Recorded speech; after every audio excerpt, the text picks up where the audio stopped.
Adiponectin is one of the most remarkable hormones secreted by adipocytes, an adipokine that defies conventional assumptions about fat and metabolism.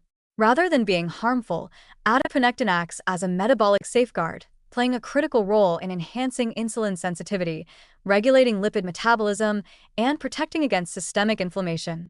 Its existence underscores the essential nature of adipose tissue not only in storing energy, but also in orchestrating healthy nutrient distribution and usage throughout the body.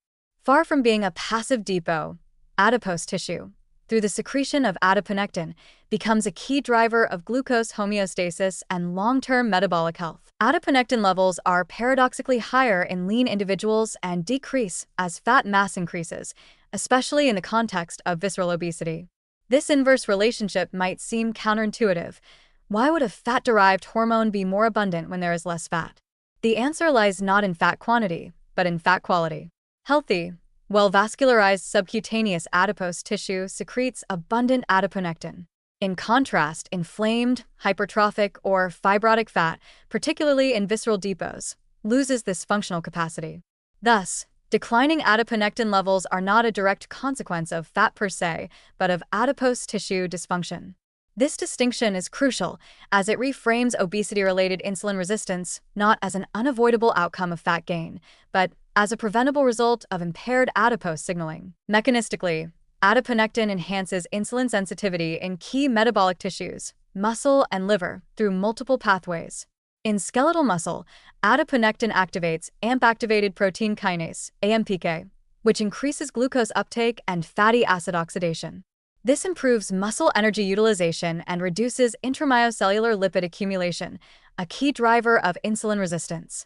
In the liver, adiponectin inhibits gluconeogenesis and promotes fatty acid oxidation, reducing hepatic fat accumulation and lowering fasting blood glucose. These actions result in improved insulin responsiveness at both fasting and postprandial states, making adiponectin a powerful natural insulin sensitizer. What makes adiponectin especially unique is its ability to support healthy fat expansion. As energy surplus leads to fat accumulation, adiponectin promotes the formation of new, small, insulin-sensitive adipocytes rather than allowing existing ones to hypertrophy excessively. This process, termed adipose tissue remodeling, allows the body to store more fat safely without triggering metabolic dysfunction. By encouraging this adaptive expansion, adiponectin reduces the need for ectopic fat storage in organs like the liver, heart, and pancreas, where fat deposition causes serious metabolic harm. In this way, adiponectin facilitates the metabolically healthy obese phenotype seen in some individuals who maintain normal insulin sensitivity despite elevated fat mass. Animal studies have shown that increasing adiponectin levels can lead to increased fat storage while simultaneously improving glucose tolerance and insulin sensitivity. In mice, overexpression of adiponectin results in larger fat depots but reduced inflammation, better glucose clearance, and greater resistance to diabetes. This finding is crucial because it challenges the long-standing assumption that more fat necessarily means worse metabolic outcomes. It reinforces the idea that the functionality of adipose tissue, especially its endocrine output, matters more than the absolute amount of fat.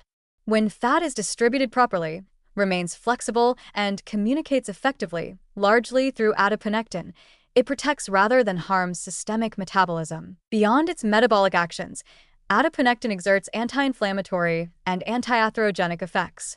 It inhibits the expression of pro-inflammatory cytokines like TNF-alpha and IL-6 and suppresses the activation of NF-κB signaling in macrophages and endothelial cells. This has direct implications for cardiovascular health, as low adiponectin levels are associated with increased risk of atherosclerosis, hypertension, and coronary artery disease.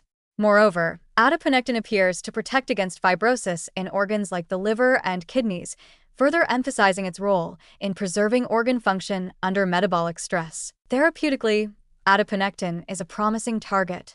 While direct adiponectin-based drugs have yet to reach clinical use, several interventions, including PPAR agonists like pioglitazone, calorie restriction, exercise, and certain dietary components such as omega-3s and polyphenol, are known to increase adiponectin levels. These strategies work not by reducing fat indiscriminately, but by enhancing the metabolic competence of adipose tissue.